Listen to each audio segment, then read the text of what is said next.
Apa bahasa umumnya kalbu? Ya kita maknai saja kalbu karena bahasa umum sudah terlalu banyak ya. Ada yang artikan itu hati, pada akhirnya banyak sekali bahasa yang bisa diartikan dengan hati. Kalbu diartikan hati, nafs diartikan hati, fuad diartikan hati. Ya olehnya itu ya kita pakai bahasa ini saja karena sudah ini juga sudah umum juga di Indonesia.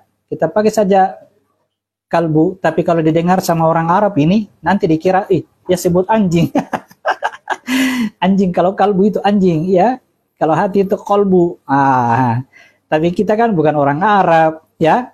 Ketika kita menyebut kalbu di pikiran kita itu adalah hati, ya jangankan kita ngomong, terbersih saja dalam hati, Tuhan tahu bahwa yang kita sebut adalah hati, bukan anjing. Jimat, makasih Jimat. Kakanda tercinta dari kampung.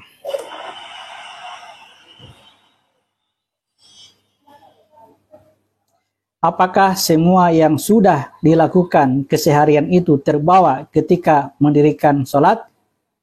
Ya, tidak perlu bahasa terbawa, ya. Tidak perlu bahasa terbawa. Nanti mempengaruhi lagi mendirikan sholatnya.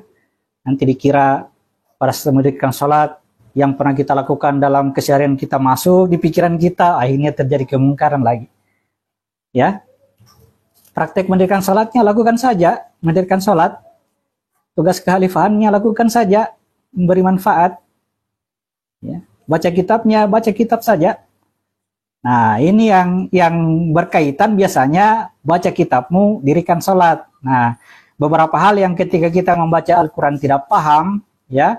Namun pada saat kita mendirikan sholat tepat misalnya, kita masuk ke titik tertentu itu, akhirnya suatu ketika kita menemukan jawaban dari apa yang kita baca dari Al-Quran tadi. Ya. Tetapi bukan berarti ketika kita membaca Al-Quran, surat apa, ayat berapa, begitu masuk di sholat teringat terus surat berapa, ayat berapa. Jangan ya. Fungsikan sesuai dengan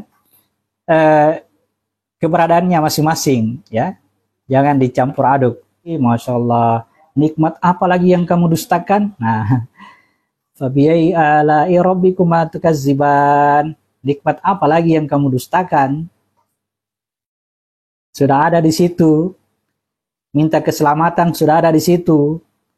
Minta rejeki sudah ada di situ.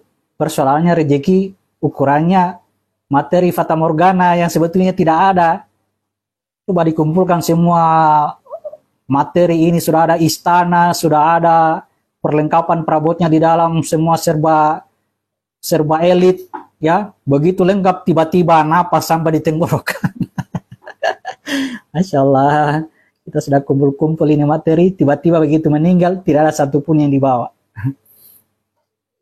Itu ya, karena keliru memaknai rezeki. Dipikir rezeki itu materi, ini fata morgana semua ini. Tapi jangan juga karena dia fata morgana ya dibuang-buang saja sembarang, tidak. Diatur, di-manage ya. Di-manage untuk memberi manfaat kepada orang lain. Kata memberi manfaat artinya jangan mencelakai orang.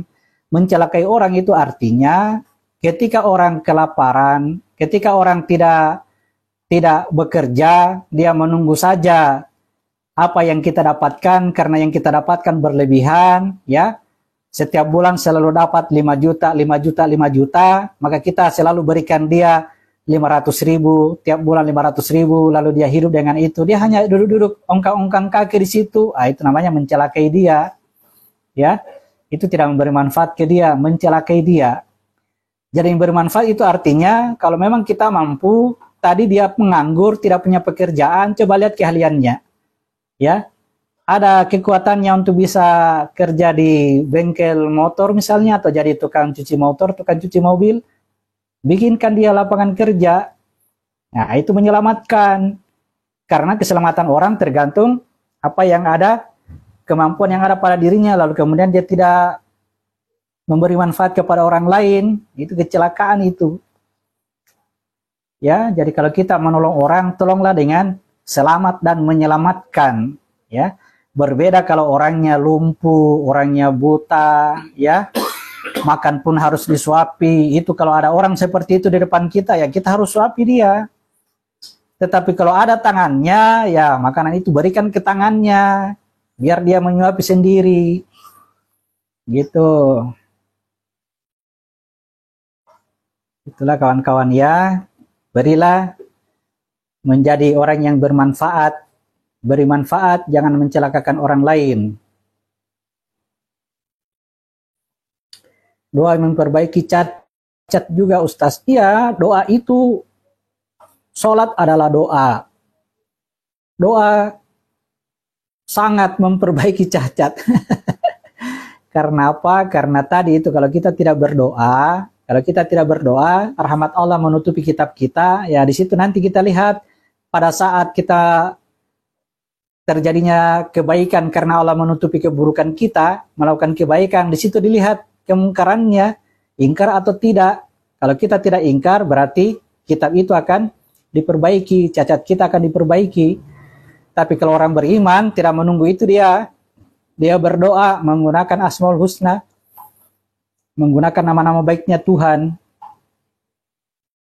Itulah namanya doa minta keselamatan dunia dan akhirat. Nah itu doa mustajab, keselamatan dunia dan akhirat, ya gunakan itu nama Allah itu tadi. Menolong, mengatur, memperbaiki. Yang baik-baik, semua yang baik-baik. Nama baiknya Allah. Lakukan itu, jangan disebut-sebut saja. Lakukan. Jaringan jelek.